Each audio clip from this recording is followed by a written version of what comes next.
depois dessa semana de feriado, né?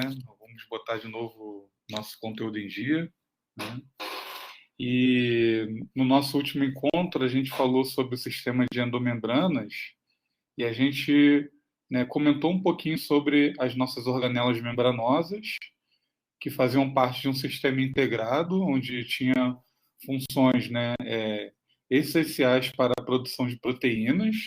Então, a gente falou desde a informação que vinha do nosso núcleo, né, e era transcrita na forma de RNA, né? Então, a gente falou de uma forma bem generalista, né, que o núcleo ele tinha a capacidade de enviar a informação, né, para o citoplasma.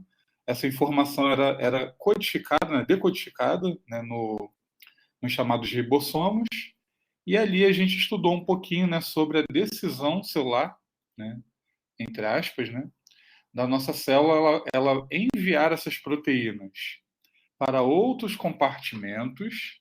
Então, a gente falou um pouquinho sobre a formação das glicoproteínas, que passavam pelo retículo endoplasmático granular, complexo de Golgi, e poderiam ser liberadas para o meio externo, ou ficarem confinadas, dependendo do tipo de proteínas, ficarem confinadas dentro de vesículas, né, que a gente falou que tinham atividades para digestão celular. Então, né, a gente comentou um pouquinho também sobre o processo de digestão celular e tinha a participação de uma organela conhecida como lisossomo. Tá? A gente também falou um pouquinho sobre síntese de lipídios, né, onde acontecia na nossa célula, né, então em qual compartimento. Então a gente falou um pouco sobre síntese de esteroide na nossa estrutura celular e algumas modificações que alguns lipídios podiam sofrer durante esse processamento, também falando um pouquinho sobre o complexo de Golgi, retículo endoplasmático agranular ou liso, né?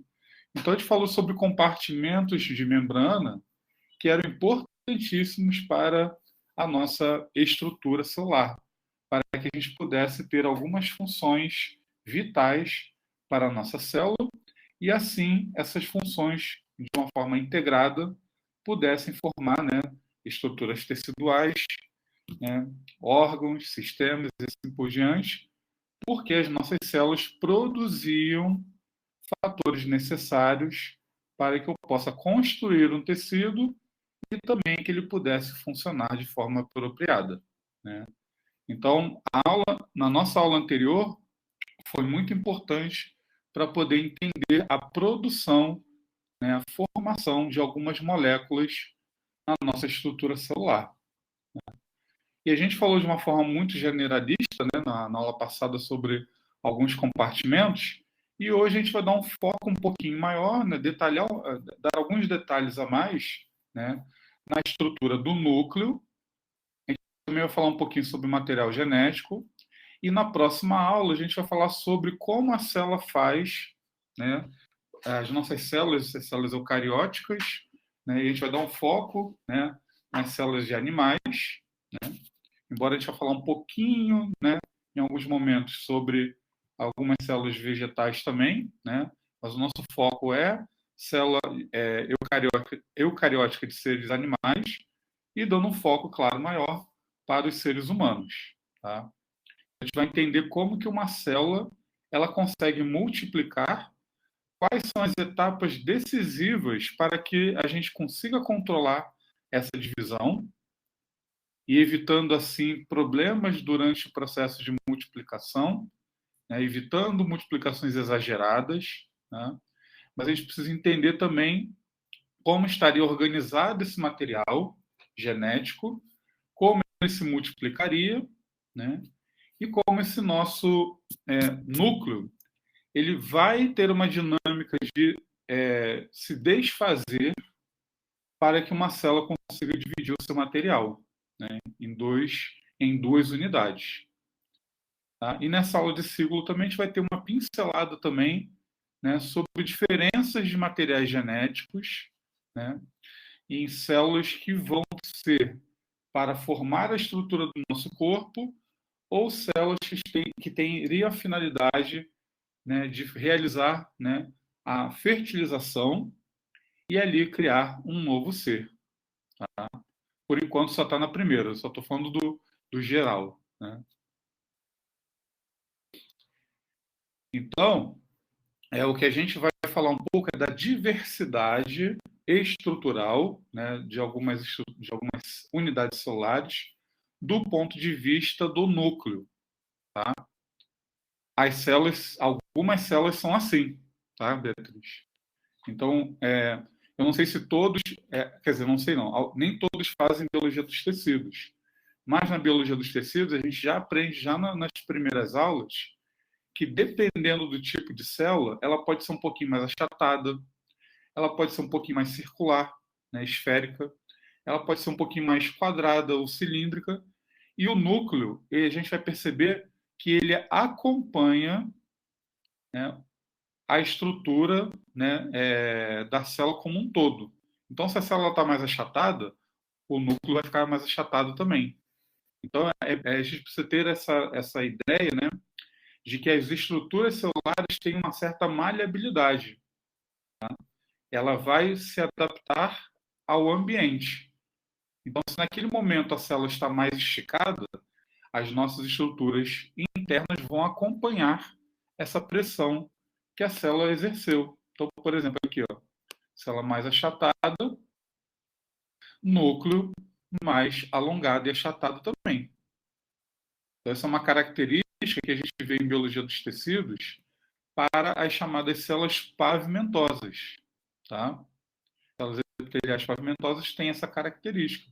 Então, aqui eu vejo já nessa imagem uma diversidade de formas, né, nucleares. Tá? Lembrando que na aula passada, né, a gente falou um pouquinho sobre o envoltório nuclear.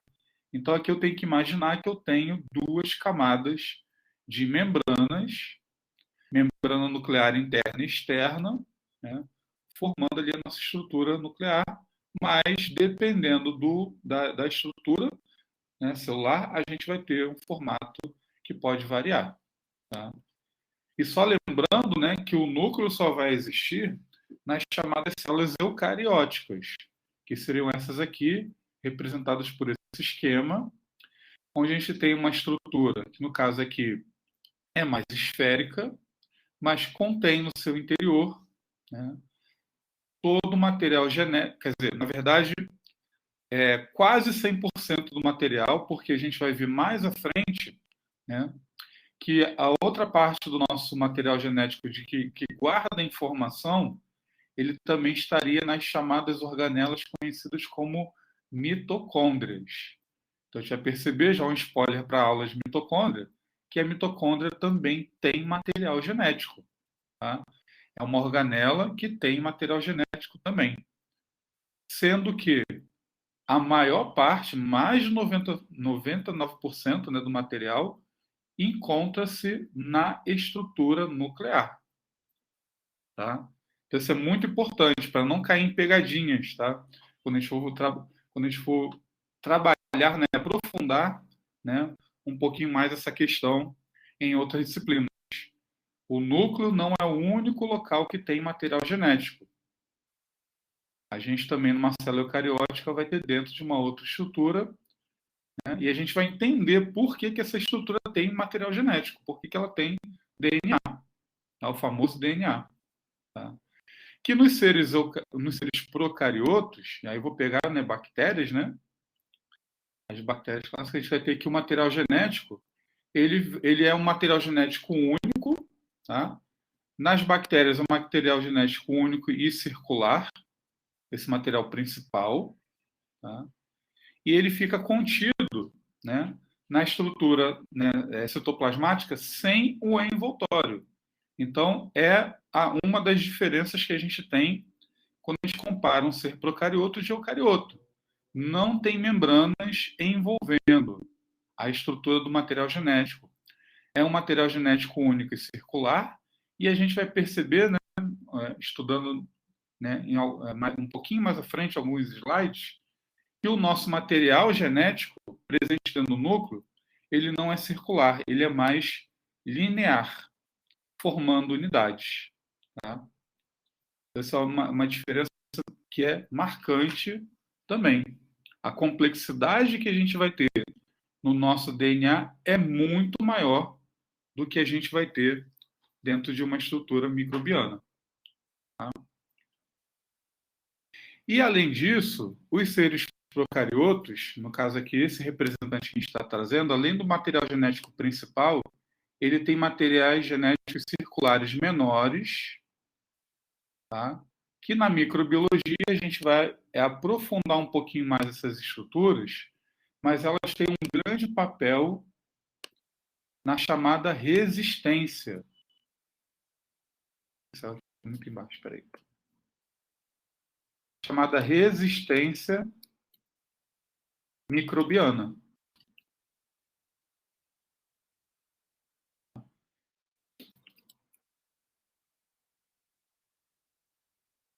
No caso, quando a gente fala dessa resistência, né, o material genético, né, do ser procarioto ele fica ali no citoplasma direto, né, estrutura citoplasmática. Não tem o envoltório nuclear. Tá? Então, ele fica disperso ali, né, na região citoplasmática. Tudo bem? E esse material genético, esses materiais genéticos circulares menores, eles também vão ser representados por uma estrutura, na estrutura, né, procariótica.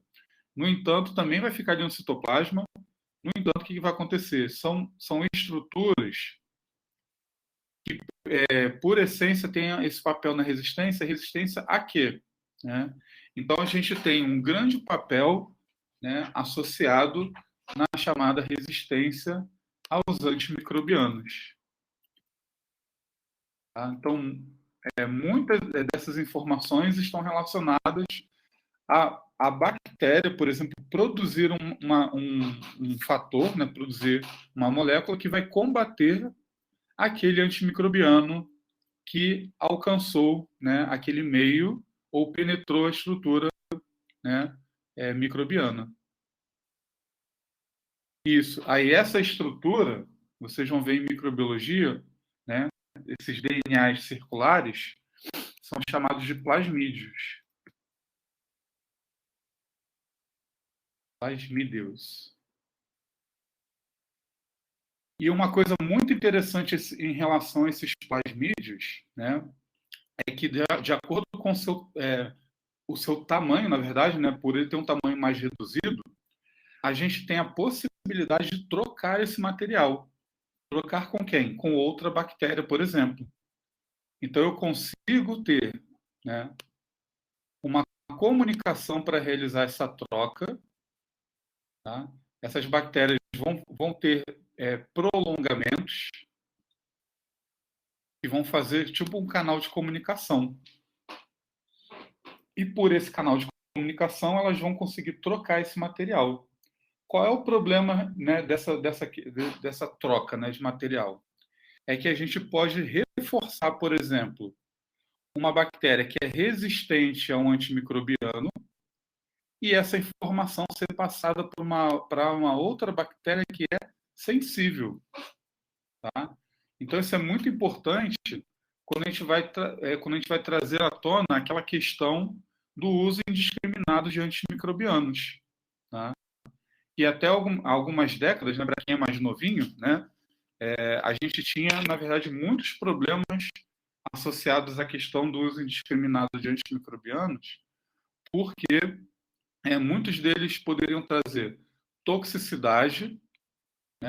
Eu tomei o antimicrobiano, mas não era apropriado, mas eu fui lá na farmácia e comprei. Né? Eu tinha essa possibilidade, era muito mais fácil. Não que hoje não seja impossível de comprar sem receita, mas antigamente você ia lá e estivesse comprando uma aspirina. E aí qual era o problema disso? Que você estava ingerindo um medicamento que não era apropriado para o combate daquele micro-organismo, né? Toma isso aí que vai melhorar, né? Passarem para vocês, né? E aí, qual é o problema disso? Quando você tem um micro-organismo que é resistente, você reforça aquela informação. E você pode passar para outros micro-organismos que seriam sensíveis. Tá? E aí, o que acontece? né, essas bactérias que deveriam ser sensíveis àquele antimicrobiano, né, a gente vai agora transferir uma informação de resistência. Então, essa resistência pode ser múltipla, de acordo com o passar do tempo, né, criando, né, estruturas microbianas multiresistentes, criando as famosas superbactérias. Tá? Então, esse é o grande problema do uso indiscriminado de antimicrobianos, porque você pode criar bactérias resistentes a múltiplos fármacos, a múltiplos antimicrobianos. Por quê? O material genético ele pode ser transferido de uma bactéria para outra, né, de uma forma relativamente fácil. Tá? É um processo que a gente chama de conjugação. Já o nosso material genético, a gente vai perceber que ele vai ter uma retenção muito grande, né, em relação à estrutura do nosso material genético principal no núcleo. Então, a tendência é que ele fique mais contido nessa região, enquanto o núcleo ele exista como estrutura dentro da célula. Tá? Alguma pergunta até aí, gente? Tranquilo até aí, por enquanto?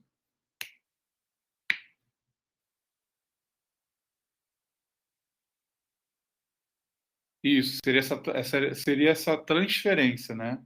Que a gente teria do material genético, Clarice. Então, o porquê de não tomar antimicrobianos de forma exagerada? Por que não tomar antimicrobianos de forma exagerada? Porque você pode ter, primeiro, uma toxicidade, né? Ah, eu tomei 14 dias, vou tomar mais 14 logo em seguida. Isso pode ser tóxico para o organismo, tá? Então, na década, como você não tinha muita regulação, década de 80, início da década de 90, você tinha, por exemplo, toxicidade, né, no aparelho auditivo, porque você tinha um antimicrobiano, né, que era ototóxico, que a gente chamava. Né? Então, o uso indiscriminado durante, né, muito tempo, né, repetidamente, causava alterações, né, no sistema auditivo. O medicamento pode parar de fazer efeito? Então, para antimicrobianos, a gente não tem tanto esse problema, né? Porque a gente tem períodos curtos de utilização. Tá? Ele pode parar de fazer o efeito em que sentido? Se a gente criar, na verdade, bactérias multiresistentes. Aí sim, ele não teria, né, o seu alcance como a gente gostaria de ter anteriormente, porque eu posso criar, né, populações bacterianas multiresistentes. Tá? E esse é um dos grandes problemas que a gente tem em saúde pública, né? Porque essas bactérias multiresistentes, a gente pode não ter, né, em alguns anos, antimicrobianos que vão combatê-las. Né? Isso, esse é um dos mecanismos, tá, Clarice, que a gente tem para transferência, tá? Chamada conjugação. Tá? Então, vocês vão ver em farmacologia, Luísa, que muitos dos medicamentos eles são transformados no fígado. Tá? E o fígado ele também faz a desintoxicação, como a gente viu na aula passada, né? Do álcool. Então, isso pode gerar uma competição. Tá? E aí, por você não fazer essa biotransformação hepática, aí você pode ter uma menor efetividade do medicamento. Tá? Então, tem que analisar quais desses antimicrobianos, quais desses medicamentos que você tomaria, se ele faria uma transformação hepática, entendeu? Mas já adianto que muitos dos antimicrobianos não têm essa competição, tá? É por isso que todos os medicamentos têm que ser, né, ingeridos sob, né, prescrição médica, tá?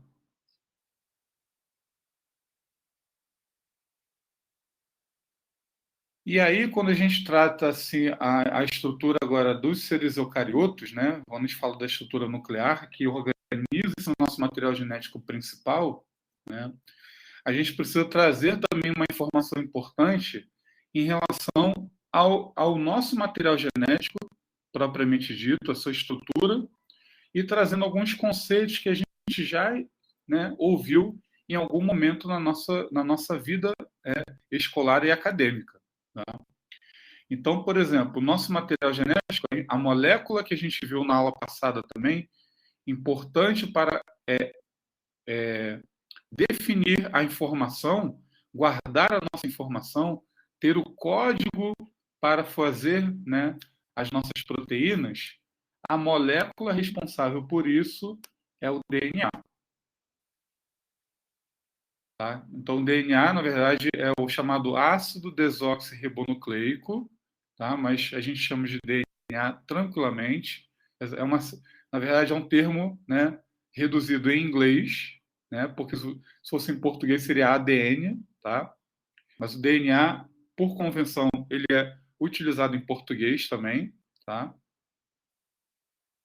E aí, qual é a estrutura que a gente espera, né, encontrar de um DNA? Então, se a gente esticar, por exemplo, uma estrutura, né, de material genético, você vai perceber que ali você vai ter duas moléculas de DNA que formam fitas, e essas fitas têm uma leve torção.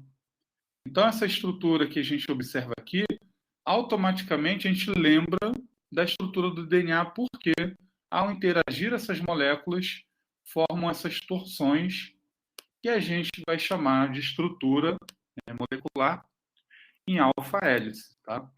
É um detalhe também que a gente traz de bioquímica e bioatividade. Então, moléculas que têm essa conformação, né, com essa torção, a gente chama de estruturas em alfa-hélice, característica, né, da nossa molécula, da interação das nossas moléculas de DNA.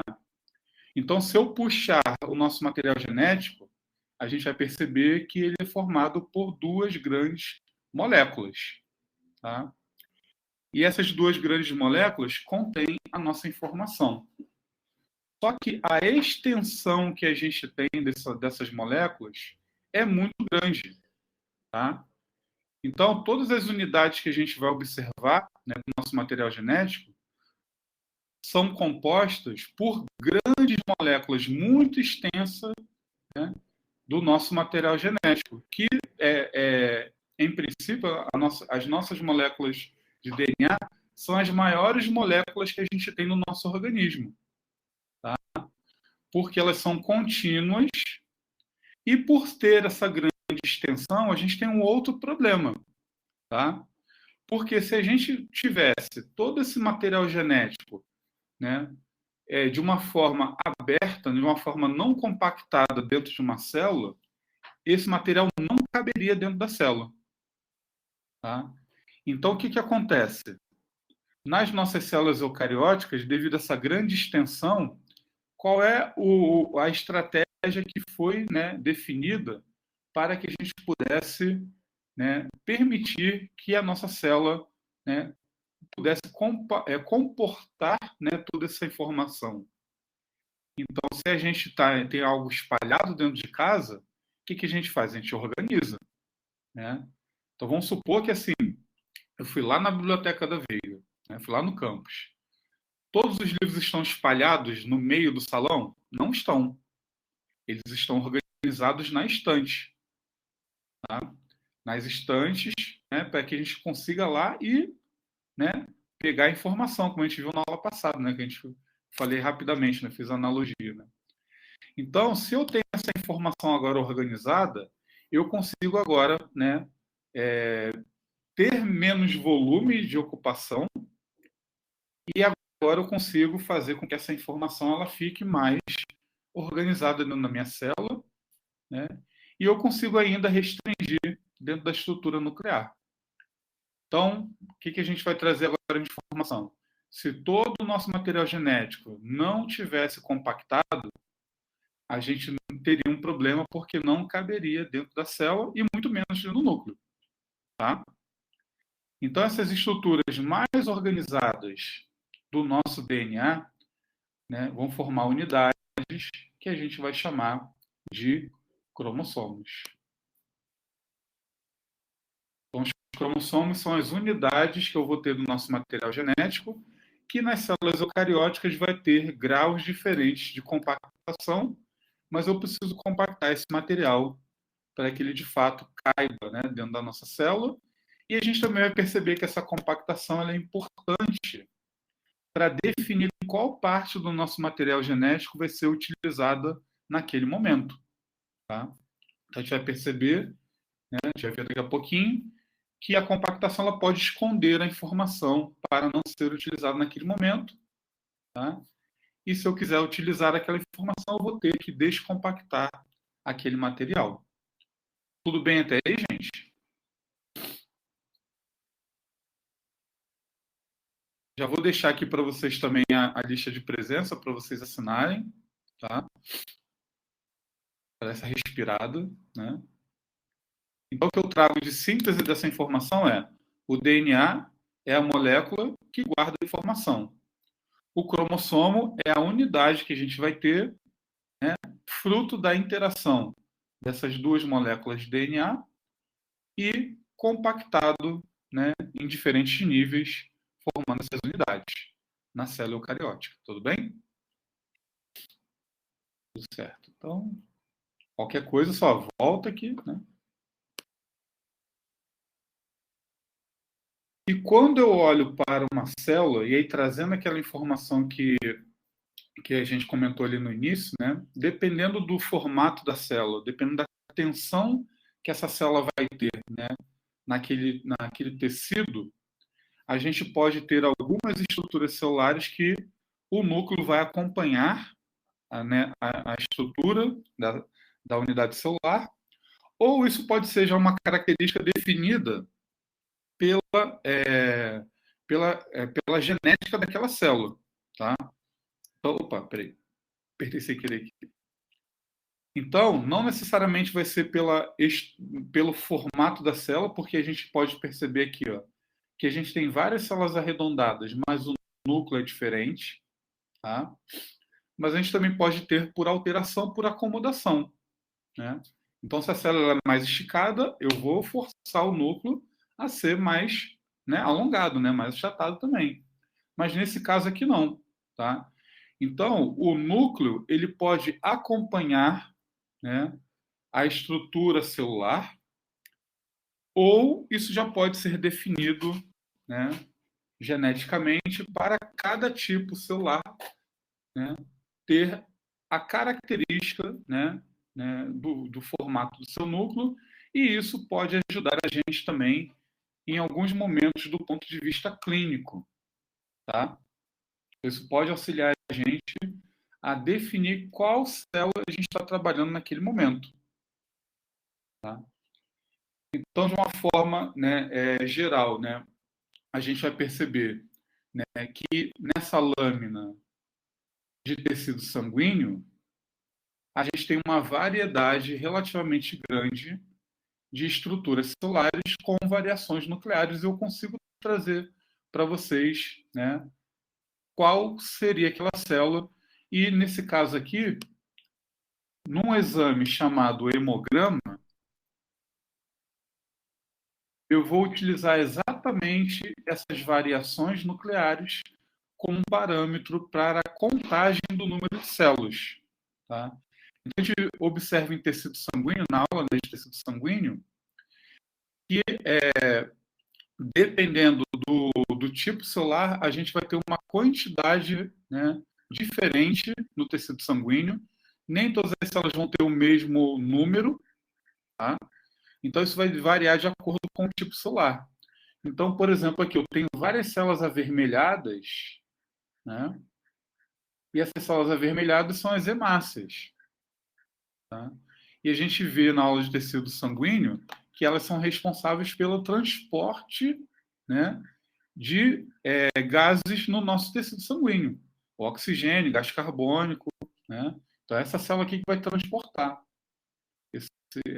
esses gases no nosso tecido sanguíneo. Então, quando eu faço a lâmina, eu vou lá, ó, primeiro campo, vou lá contar. 1, 2, 3, 4, 5, 6, 7, 8, né? E vou lá e vejo, ó, tem o nível está normal, está abaixo, está acima. Porque eu conto, porque eu sei que essa célula é massa, né? Por essas características, tá? Célula mais avermelhada, aqui a parte interna é mais clarinha, como vocês estão vendo. Parece uma rosquinha, né? Tá? Nesse caso aqui, a gente vai ver que é um exemplo de célula que não tem núcleo, tá? E essas outras aqui tem, tá? A coloração um pouquinho diferente, como vocês podem perceber. E o núcleo também vai ter formatos diferenciados. Então, por exemplo, essa célula aqui, eu sei, dada a experiência, né? Essa célula aqui é uma célula que está relacionada com uma resposta, né, a parasitos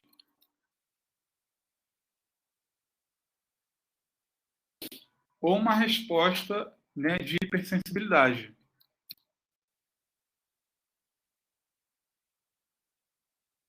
Hipersensibilidade. Tá?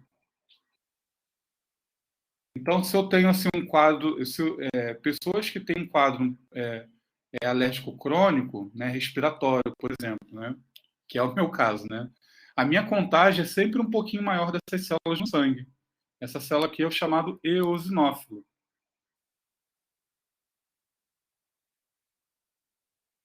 Mas em áreas endêmicas de, por exemplo, de ascaríase, né, famosa lombriga, né, a gente pode ter também indivíduos onde essa contagem vai ser maior, porque a resposta que a gente vai ter, né, é sempre eu preciso mais dessa célula, eu vou produzir mais ela, tá?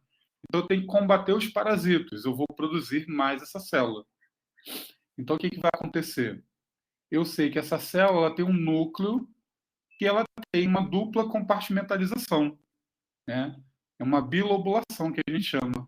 É um núcleo com dois compartimentos. Não é redondinho, como a gente vê nessa célula aqui, que a gente vai chamar de linfócito. Então, olha para aqui, ó. Eu sei que é um linfócito no tecido sanguíneo, tá? Ou células com mais segmentações, curvaturas. Isso aqui, por exemplo, é uma resposta bacteriana. Então, se eu tenho, né, uma infecção bacteriana, essa célula aqui estaria em maior quantidade para combater essas bactérias. Essa célula aqui é o neutrófilo. Então, se eu pegar o meu exame, meu hemograma, e tiver lá, né, neutrófilos 2, 3 vezes acima do normal, eu já vou, né, ter uma suspeita de que aquele indivíduo tem em algum local uma infecção bacteriana. Tá? Se for uma infecção de pele, é fácil você perceber, mas se não for, né? E se for uma infecção respiratória, se for uma infecção, por exemplo, no trato urinário, né? Você vai conseguir ter essa relação porque essa célula na minha lâmina estaria 2 ou 3 vezes, 4 vezes mais acima do normal. Mas por que eu sei? Porque o núcleo dela tem 3 segmentações. Tá? Então ele tem 3 lobulações, ele é multilobulado. Ok?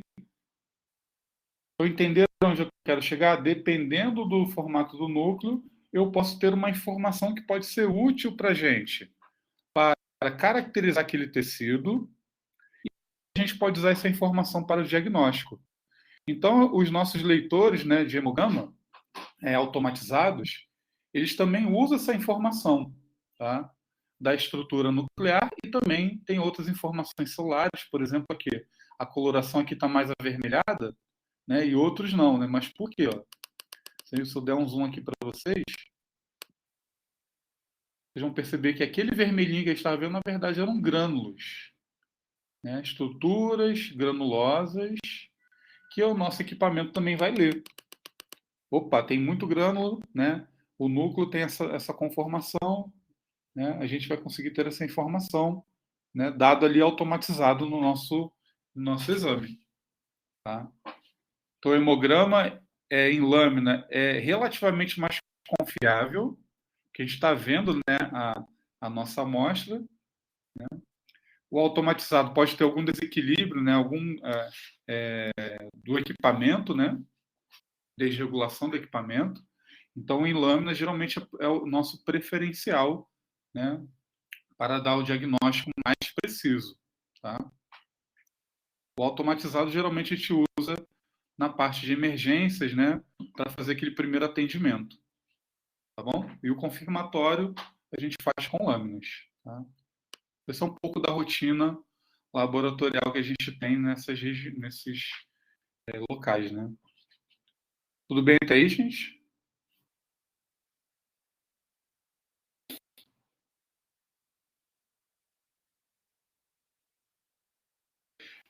Você tem um equipamento, Clarice, que ele vai pegar uma pequena quantidade do seu sangue que você coletou. Então, você coletou, colocou num frasco, né? Você coloca no equipamento, ele vai pegar uma quantidade muito pequenininha, mas essa quantidade já é suficiente para ele fazer uma leitura. Então, ele vai levar em consideração o formato da célula, se ele tem aqueles grânulos, qual é o formato do núcleo, entendeu? Isso. Não sei qual é o seu curso, Beatriz, mas a gente tem na nossa faculdade, né, disciplinas de hematologia, né, e essa disciplina de hematologia é da biomedicina, mas a gente pode oferecer vagas também, né, como eletivas, que vocês têm que fazer também, né. Então, quem tiver interesse, né, pode me procurar antes do início do período para saber sobre a possibilidade dessas vagas eletivas, tá? Para hematologia. Para quem tiver interesse, né, de aprofundar nessa temática, tá? E aqui a gente vai ver também, né, a gente viu o formato de núcleo, agora a gente vai ver diversidade de número, na verdade, né? De quantidade de núcleo. Então, o que a gente tem, né, como padrão é que a gente tenha células com apenas um núcleo. Como a gente viu, né, também exaustivamente em biologia dos tecidos, a gente vem falando isso desde o primeiro dia de aula. A gente vai encontrar um núcleo na maioria das nossas células, né? E aí o que acontece, né? A gente consegue distinguir onde está a célula porque eu sei que ali tem um núcleo para cada estrutura. Então eu vou dar até um zoom aqui para vocês observarem melhor. Olha aqui que lindo, ó. O núcleo. Aqui o limite entre as membranas, a posição de membrana, que é membrana com membrana, delimitando o limite de uma célula. Mas eu sei que eu tenho uma célula porque eu sei que cada uma vai ter apenas um núcleo. Tá? Aqui eu tenho outros núcleos celulares, tá vendo? Mas aqui eu sei que eu tenho células individualizadas e aqui também, ó. Tá? Apenas um núcleo e um citoplasma bem, né, clarinho ali, né, bem roxinho, né, mas o que sobra, na verdade, nessa célula é bem pouquinho. Né? Essa é uma característica de linfócito. Tem muito núcleo e pouco citoplasma. Um linfócito que não é ativado. Tá? Só que o que acontece? Durante o processo de formação de algumas células, e aí a gente vai falar das hemácias, né, os eritrócitos, né, também conhecidos, né, como eritrócitos, eles, como eu falei anteriormente, eles não têm um núcleo. Olha a microscopia eletrônica dele, de varredura, em comparação com uma célula que tem núcleo. Tá? Então, esse aqui provavelmente é um linfócito, e aqui, né, a gente vai ter, né, uma estrutura, né, que não tem núcleo. Tá? E aqui as famosas plaquetas. Né? Dá um zoom aqui para vocês verem melhor. Plaqueta, leucócito e hemácia. Não tem núcleo. Olha a depressão que a gente tem. E é uma depressão dos dois lados, tá? Desse lado aqui e por baixo, né, a gente também vai ter. Na lâmina, a gente vai ver como se fossem, como eu falei para vocês, né, pequenas rosquinhas avermelhadas. Né? E isso, durante a formação da célula, o que acontece? Lá na medula óssea, Ariane, essa célula que, antes de se tornar hemácia, né, ela tem um núcleo, mas na nossa espécie, existe um processo de liberação. Esse núcleo ele é jogado para fora da célula durante essa formação. Tá? Então, durante a formação das hemácias na nossa medula óssea, essa célula ela vai perder o núcleo e vai ficar com esse formato e liberada no tecido sanguíneo. Tá? Na nossa espécie. Aí, outras espécies, né, e é uma coisa bem impressionante, né? Tá até revisando esse material. E aves, por exemplo, as hemácias dela têm núcleo. Então, isso é uma questão evolutiva mesmo, né? Nossa espécie, a gente tem essa extrusão, que a gente chama, né? É a saída do núcleo durante a formação. Quem tem deficiência, né? Quem tem anemia falciforme, as proteínas que transportam os gases, as hemoglobinas, são alteradas nesses pacientes. A gente vai ver daqui a pouquinho como isso impacta na estrutura celular. Tá? E aí altera o formato, por causa de uma única molécula que alterou o seu formato. Tá? Mas é o exemplo que a gente tem de células que não têm núcleo. Algumas situações a gente vai ter dois núcleos, a gente vai encontrar na estrutura celular. Então, alguns hepatócitos, né? Células musculares cardíacas também, a gente vai encontrar dois núcleos.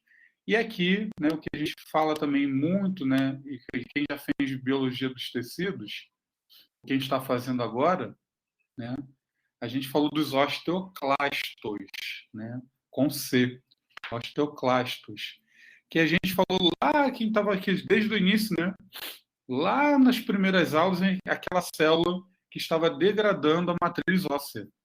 Então, ela faz esse chamado remodelamento da matriz. Então, é uma célula que tem vários núcleos, né? Alguns podem ter em torno de 50 núcleos. Tá? Fibra muscular, né, esquelética pode ter centenas de núcleos. Tá? Então, seriam exemplos de células que surgiram a partir de um processo de fusão, né, de algumas unidades celulares. Tá? Então, não são células convencionais, elas são fruto, né, de um processo de fusão celular. Várias células fusionaram e formaram estruturas multinucleadas. Ok? Então, nenhum, dois ou muitos núcleos. Tá? Só para a gente ter isso em mente, a variação. Dependendo da variação nuclear, a gente pode ter alguns eventos, né, que podem ser diferentes da nossa célula original. E aí a informação genética ela pode ser trabalhada também de uma forma diferenciada, tá? Nessa nova estrutura multinucleada. E aqui só para a gente poder relembrar, né, que eu falei anteriormente, né, a estrutura das duas membranas nucleares, interna e externa, a continuidade que a gente tem com o retículo endoplasmático rugoso ou granular, tá? Os poros nucleares que permitem a troca dessa informação. Então, a informação que pode entrar na célula, a informação que pode sair da célula, né, da estrutura nuclear, do núcleo para o citoplasma e do citoplasma para o núcleo. Tá? Então, esse trânsito que a gente tem é dado pelo poro nuclear, que a gente viu na aula anterior também, que tem uma série, na verdade, de proteínas que regulam essa entrada e saída. Tá? Então, por exemplo, material genético viral, ele pode passar por essa parte do poro, chegar até o nosso material genético e ali inserir a sua informação. Tá? Então, um exemplo clássico que a gente tem, vírus HIV. O vírus HIV ele coloca a sua informação dentro de uma célula e esse material genético ele pode ser inserido na nossa estrutura nuclear através desse controle do poro e ali ser conectado ao nosso material genético. Então, esse é um dos grandes problemas que a gente tem em relação ao vírus HIV. Porque uma vez instalado dentro de uma célula, ele vai ficar enquanto essa célula viver. Tá? E no momento que essa célula multiplicar o seu material, o material genético do vírus também seria multiplicado. Então, ele está integrado. Então, é uma das classes que a gente tem, né, de micro-organismos que integram o seu DNA no nosso material genético. Tá? Outros vírus só vão ficar ali no citoplasma, por exemplo, transitando, né, usando apenas a nossa maquinaria. Mas nesse caso, não. Tá? Ele precisa entrar e aí ele vai encontrar o nosso conjunto de material genético, que é chamada cromatina, conjunto de material genético com níveis diferentes de compactação, tá? Então isso é importante a gente trazer isso para vocês. E essa cromatina, se a gente for relembrar a aula de citoesqueleto, a gente vai relembrar da lâmina nuclear também. Qual é o conceito de lâmina nuclear? É o citoesqueleto de filamentos intermediários que reveste, tá, toda a nossa parte interna aqui do nosso núcleo. O que a gente falou que era importante essa nossa lâmina nuclear? Para dar sustentação para o núcleo, mas também permitir que o nosso material genético fique preso, conectado a essa estrutura, dando mais estabilidade para a nossa informação ser utilizada. Tá? Então, essa nossa cromatina, ela vai estar conectada, né, aqui, perifericamente, no núcleo. Vocês vão ver aqui, ó, fica bem claro quando eu olho essa nossa microscopia eletrônica. Aqui é o núcleo. Tá? Deixa eu ver se dá para dar mais um. Ó, dupla membrana, retículo endoplasmático em volta. Tá? Aqui o rugoso, granular, né?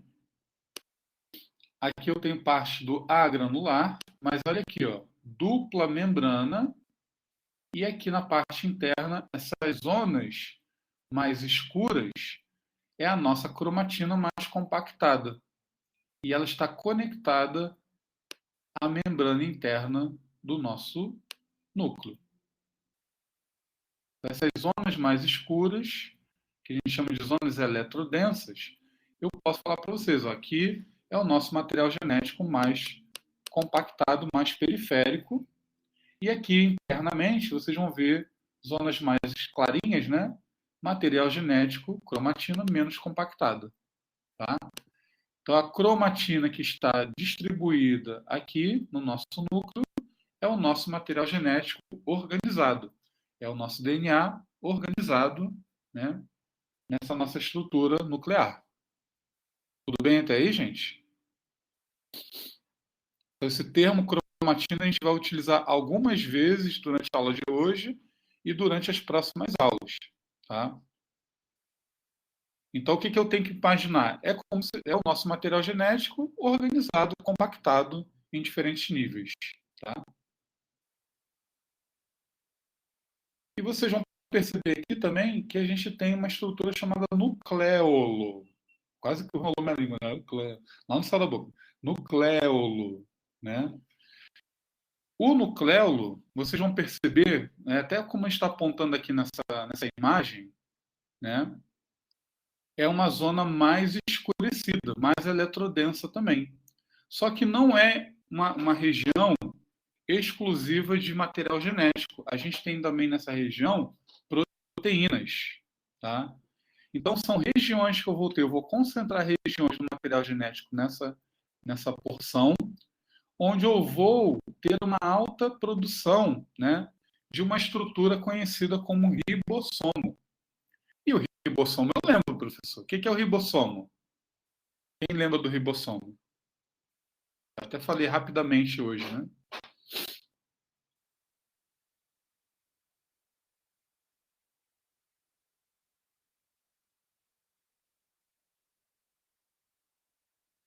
O que é o ribossomo?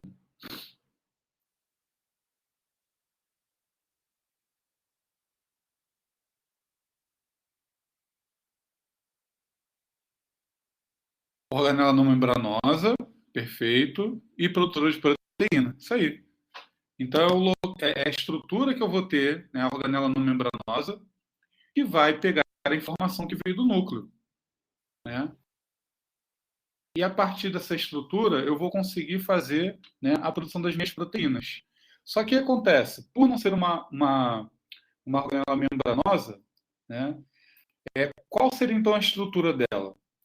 Então a gente vai perceber que para fazer um ribossomo, eu preciso de uma molécula que foi transcrita também, um tipo de RNA, mas é um RNA que ele é próprio para fazer o ribossomo, o RNA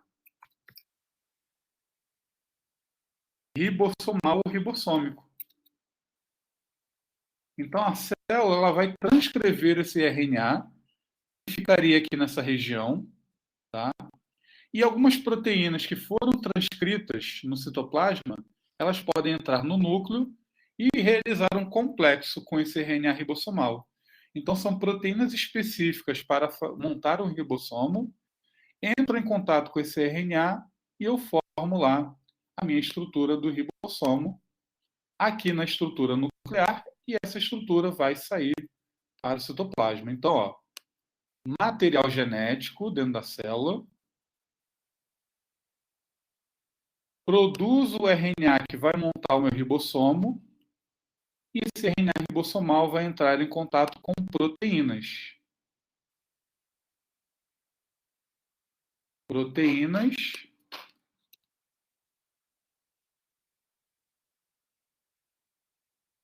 específicas para montar o ribossomo. Tá?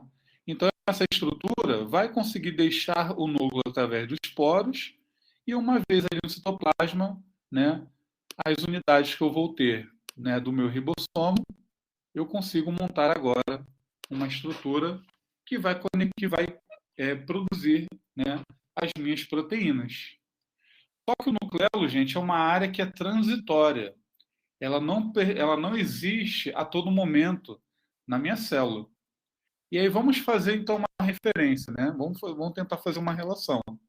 Quais células, então, teriam o nucleolo? Que células que... para qual necessidade, né?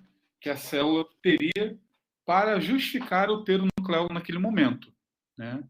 Então, uma célula teria o nucleolo para quê? Para fazer o ribossomo. Logo, eu tenho uma célula que tem uma exigência maior na produção de proteínas. Tá? Então, quando eu tenho uma célula que está em alta síntese proteica, vocês vão perceber que o nucleolo está mais aparente. Está presente, mas aparente. Tá? Então, o nucleolo é uma região, né, onde eu vou ter material genético, né, DNA, RNA e proteínas, formando uma zona mais escurecida, mais eletrodensa. Tá?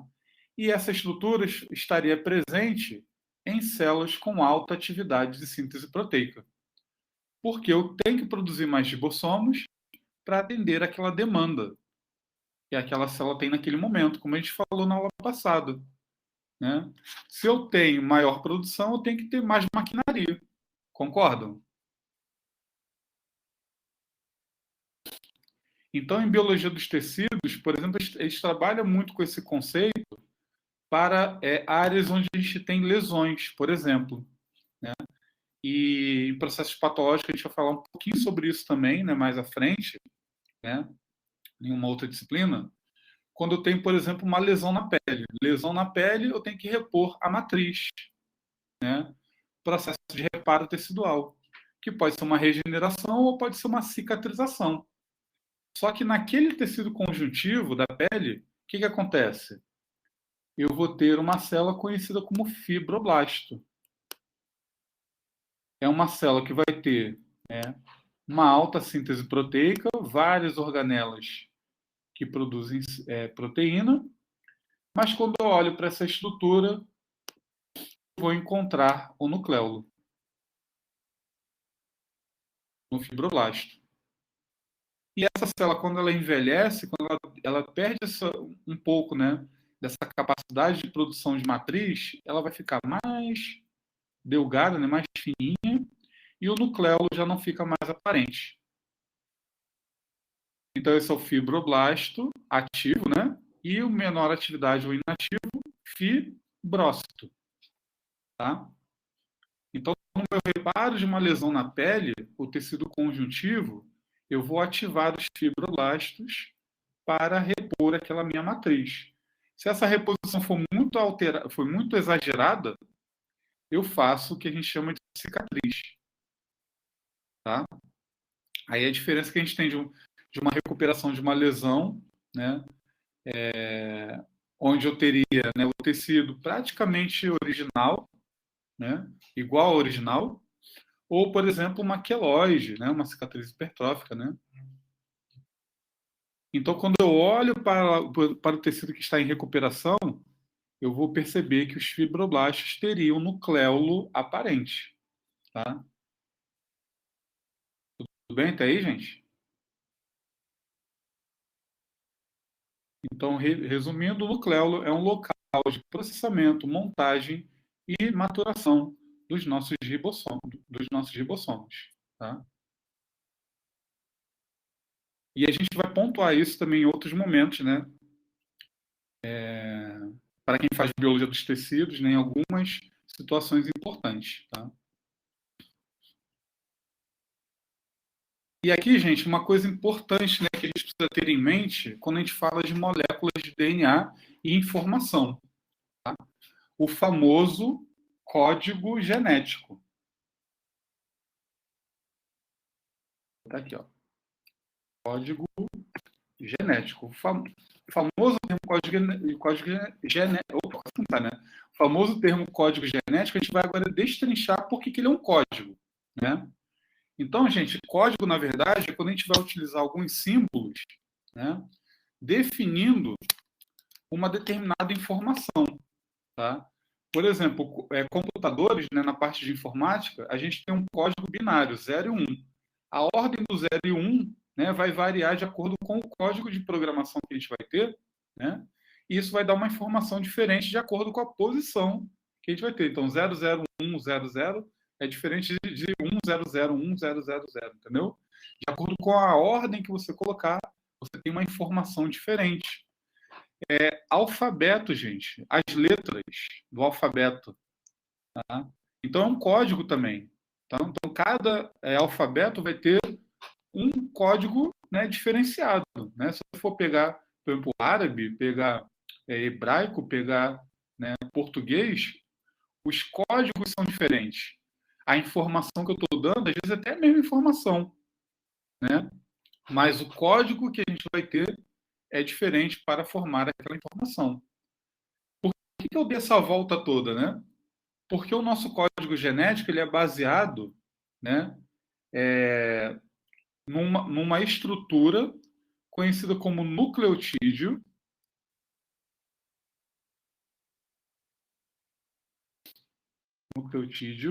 Tá?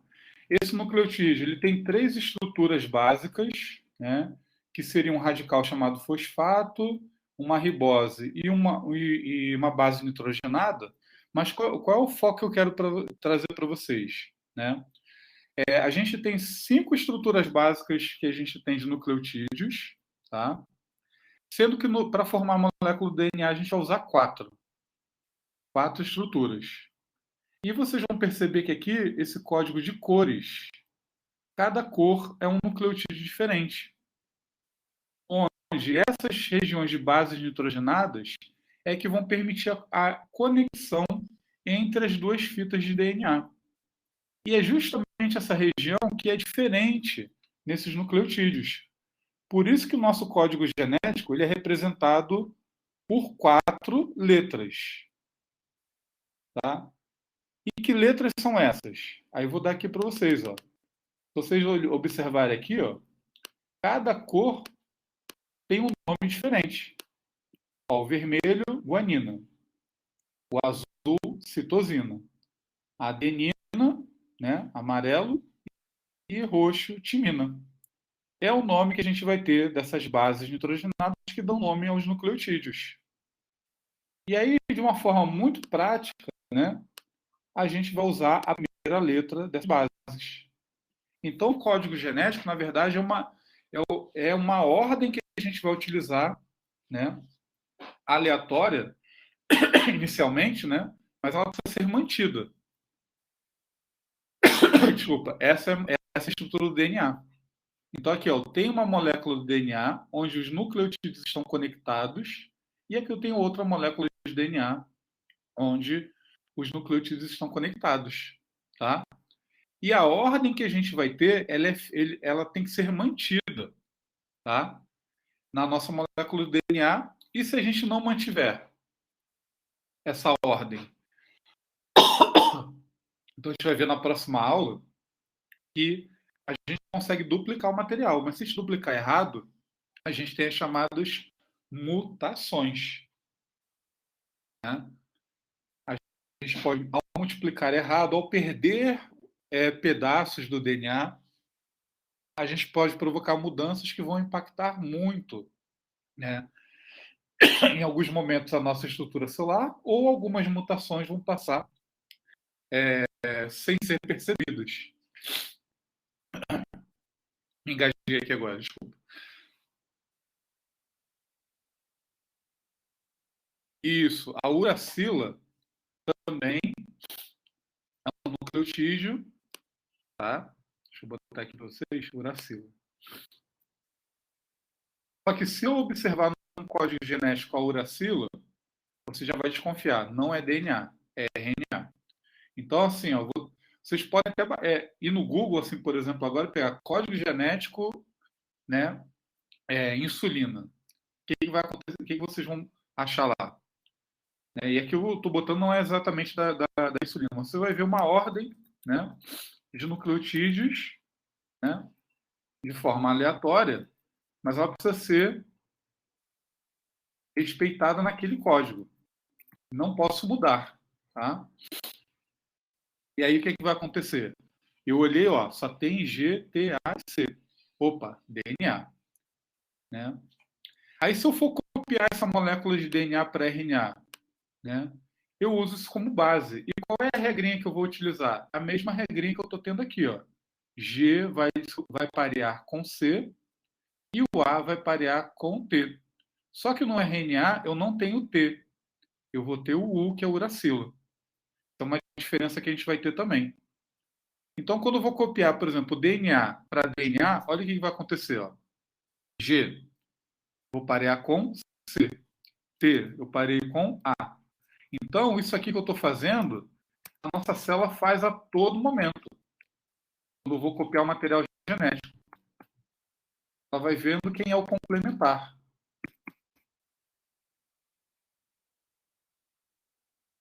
Então, o que a gente está vendo aqui agora em tempo real é um processo de duplicação do material genético que a nossa célula faz a todo momento, quando ela precisa dividir.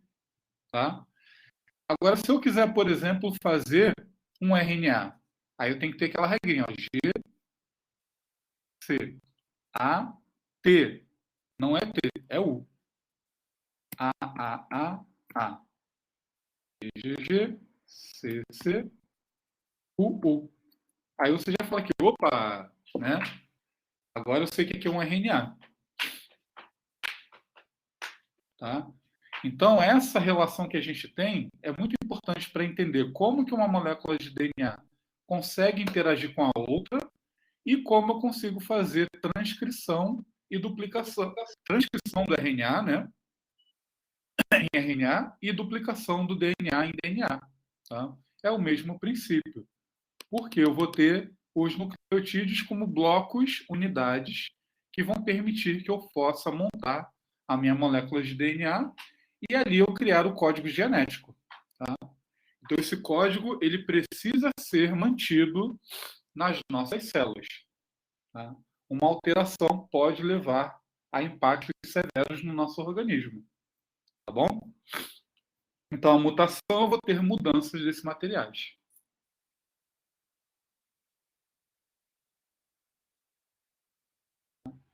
E para compactar o nosso material genético, como a gente viu aqui anteriormente também, né, os níveis de compactação, eu preciso ter, na verdade, regiões específicas nesse nosso material, tá, onde ela vai ter um local de reconhecimento para algumas proteínas que vão permitir que a gente tenha essa compactação.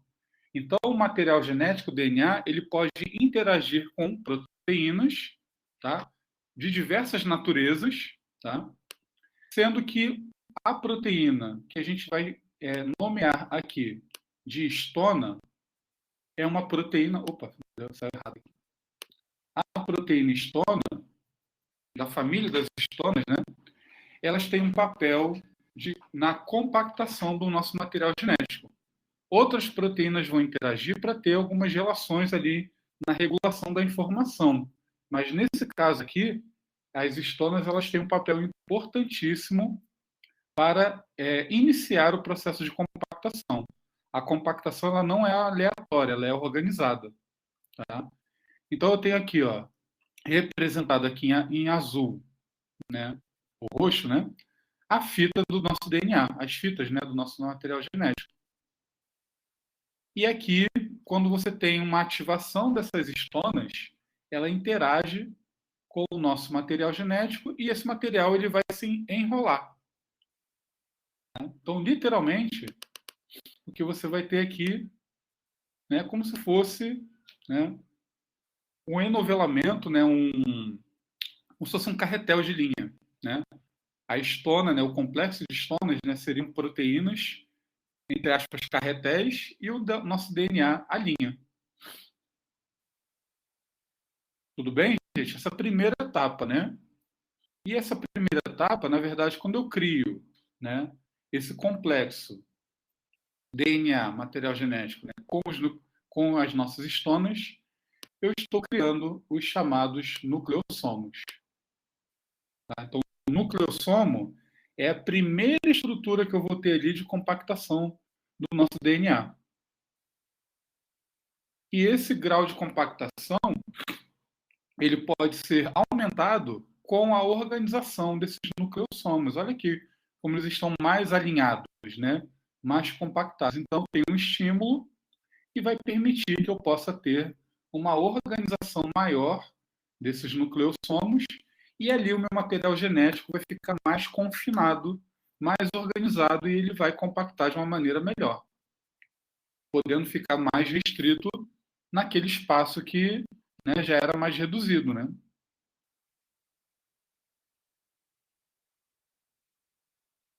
E aí, trazendo, né, a nossa cromatina, né, como a gente viu anteriormente, a gente vai ter níveis de compactações variados de acordo com o posicionamento que a gente vai ter, né? Mas eu preciso ter nessa cromatina essa organização desses nossos nucleossomos para garantir esses níveis que eu tenho aqui de compactação, tá?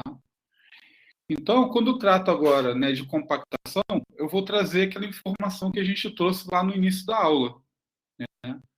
Quanto mais escondida for a nossa informação, mais difícil vai ser de ser acessada, né? E isso é importante para quê? Eu restringir essa informação.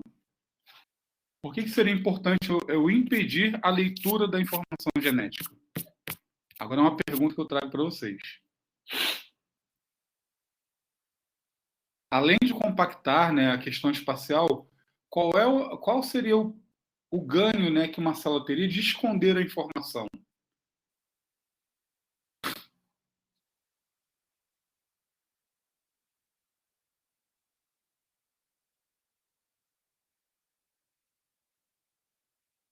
Como que a célula ganharia, né, em termos de, né, fisiológicos, né? Ah, eu vou esconder uma informação, não quero que ela seja lida. Por quê? Isso seria benéfico, né, para a célula. Proteção, aí o vírus ele ia achar um jeito, na verdade, né? Ele ia achar um jeito de entrar, né, em outra região que estaria mais, né, descompactada. Mas foi uma boa proposta. Mais o quê?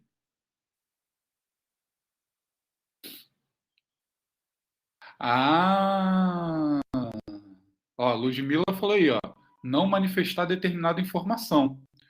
Então, aí que vem um ponto interessante. Se a gente pegar praticamente todas as nossas células, né? Aí uma exceção que a gente vai ver mais à frente, né? Mais à frente, academicamente falando, né? Em outras disciplinas, é que tirando algumas células do nosso organismo, praticamente o nosso material genético é idêntico em todas as células. Se o material genético é idêntico, por exemplo, na célula da pele, e eu for pegar, por exemplo, na célula sistema nervoso, né? Neurônio. Ué, tem o mesmo material genético, mas por que elas são diferentes? Se tem o mesmo material, né? Então, essa reflexão, esse ponto de partida, né, que vocês têm que ter, né, nesse questionamento. A gente veio de uma única célula, gente, né? A fertilização, né? Espermatozoide e o ovócito, mas ali, aquela única célula que a gente foi gerado, né, a partir da fertilização, tem um único material genético. É um material único. É uma única célula. Ué, mas se a gente tem um único material, por que tem tanta diversidade? E é isso que justamente vai trazer para a gente, que vai justificar, né, essa diversidade celular. Né? Então, para alguns momentos, né, durante o nosso desenvolvimento embrionário, eu vou esconder a informação, eu vou mantê-la, né, silenciada, que a gente chama, inativa. Eu vou promover um alto grau de compactação. Aí eu vou ter metilações, né, acetilações, né, que vão permitir, né, essa modificação. Né? Aí a gente entra numa outra área, né, que é chamada epigenética, né, que também pode modular, né, essas regiões que foram escondidas e elas ficarem agora, né, acessíveis. Né? Mas quando eu pego agora, vamos pegar um exemplo mais simples, né? Durante o desenvolvimento embrionário, eu vou ter células que vão ser destinadas agora a virar sistema nervoso. Eu vou esconder informações, por exemplo, que seriam essenciais para formar, por exemplo, o tecido epitelial, né? Tecido muscular, tecido de derme, né? Da derme. Né? Então, essas informações que não seriam específicas, eu guardo, eu escondo, eu silencio. E eu deixo disponível a informação que eu quero para aquele momento. Tá? Então, a grosso modo, foi o que eu falo para vocês, né? Geralmente, né? Vou à biblioteca, quero estudar biologia celular. Eu vou lá na minha prateleira dos livros de biologia celular. Eu não quero estudar, né, por exemplo, direito, né, jornalismo. Essa informação está lá na biblioteca, mas eu nunca vou. Pode ser que eu nunca vá acessar essa informação, entendeu? A gente, como área de saúde, por exemplo, não vou pegar o livro de jornalismo, por exemplo, né? É um exemplo básico, não é que a gente não vai pegar, né? Mas só para a gente ter essa ideia de que a célula ela vai esconder aquilo que ela não precisa utilizar naquele momento. Então, o que eu vou criar são dois compartimentos, né? Um compartimento, né, de zonas, né, na verdade, zonas, né, de material genético mais compactado, né? E aí seria a heterocromatina, mais compactado, menos acessível, e ali eu teria inativação genética, né, da informação. E as zonas de eucromatina são aquelas de mais fácil acessibilidade. E ali eu teria zonas de maior, né, regulação gênica, transcrição gênica, né? Então seriam zonas que naquela minha célula seriam preferenciais de uso naquele momento. Eucromatina e heterocromatina. Então são porções da nossa cromatina, do nosso material genético, que teriam níveis diferentes de compactação. Tá? Tudo bem até aí, gente? Então eu posso mexer, né, brincar com essas compactações para que eu possa silenciar ou, né, expor uma informação. Eu posso brincar com as células e muitos grupos, né, de pesquisa trabalham com essas propriedades para tentar, né, modular alguns mecanismos celulares. Tá? E aqui, para a gente poder caminhar, né, e resumir, né, tudo que a gente viu até então, né? Então, os níveis diferentes de compactação formando a nossa cromatina e as unidades, né, do nosso material genético, a gente teria os cromossomos, que o número, né, dessas unidades é espécie específico. Na nossa espécie, o ideal, né, o normal, é que a gente encontre 46 unidades de cromossomos, organizados em 23 pares. Tá? Se a gente for pegar outras espécies, a gente vai ter uma variação nesse número. Tá? Mas cada espécie tem o seu número fixo, né, ideal. Tá? Caso a gente tenha alguma alteração, né, vou pegar aqui para você, esse aqui é o cariótipo, né, é o mapa que eu tenho dos nossos cromossomos. Não é assim, tá, gente, que eles ficam na célula organizadinhos. A gente organizou isso porque a gente fez um exame, né, fotográfico, né, a gente fotografou esse material e editou para que a gente pudesse organizar. Mas esses cromossomos aqui estão no seu máximo grau de compactação, tá? E quando a gente observa esses cromossomos duplicados no seu máximo grau de compactação, eu vejo essa estrutura aqui duplicada. Eu tenho aqui o nosso material genético duplicado e unido nessa porção mais central, que é o chamado centrômero. Então, essa imagem aqui, gente, é sempre de um material genético que já sofreu um processo de duplicação, que a gente vai ver na próxima aula. Tá? E o material genético que já sofreu, né, o processo de divisão, de separação, ele é único, tá? Nessas unidades. Então, aqui duplicado e aqui único. Tá? Simples ou duplicado também. A gente pode usar esse termo. Tá? Tudo bem até aí? Tem que imaginar que eles estão, nesse momento, no seu máximo grau de compactação. Tá? E isso, gente, é essencial para que eu faça esse exame chamado cariótipo. Eu quero mapear, eu quero contar e eu quero saber se tem alguma alteração. Tá?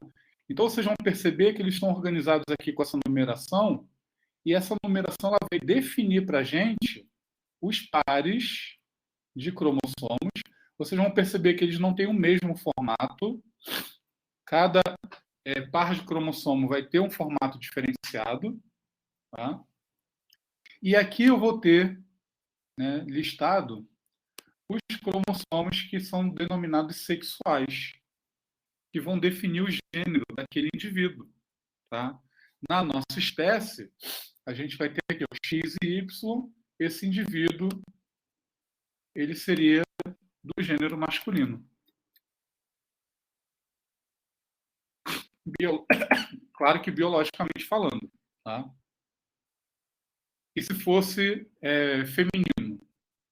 X, X, 2 desses X não teria o Y. Tá? Então, isso aqui é essencial para definir, né, qual seria o gênero biológico daquele indivíduo, tá? Dado pelos cromossomos sexuais. E aí, em genética, vocês vão ver as variações. Então, tem indivíduos que têm X, XY, tem indivíduos que têm somente um X, tá? Tem XYY, tá? Dependendo da situação. Então, tem uma variação muito grande para cromossomos sexuais. E quando eu tenho, assim, por exemplo, a famosa síndrome de Down, ou trissomia do 21, né, a famosa trissomia do 21, a gente faz o cariótipo desse indivíduo suspeito e ele vai ter aqui, ó, mais um cromossomo do tipo 21. Ele tem 3 ao invés de 2. Em vez de 2. Tá? Por isso que é trissomia do 21. Eu tenho que ter 2, mas na verdade eu tenho 3. Tá? Como eu tenho isso? A gente vai ver na próxima aula, né? Como isso acontece. Tá? Então, na próxima aula, a gente vai, né, destrinchar um pouquinho mais sobre essas estruturas dos cromossomos, tá? A gente vai falar sobre o processo de duplicação e separação e a gente vai entender um pouquinho como acontece algumas síndromes, né, algumas alterações cromossômicas que são frutos, né, de acordo com alterações do processo de divisão celular, tá bom? Alguma pergunta, gente? Tá aí?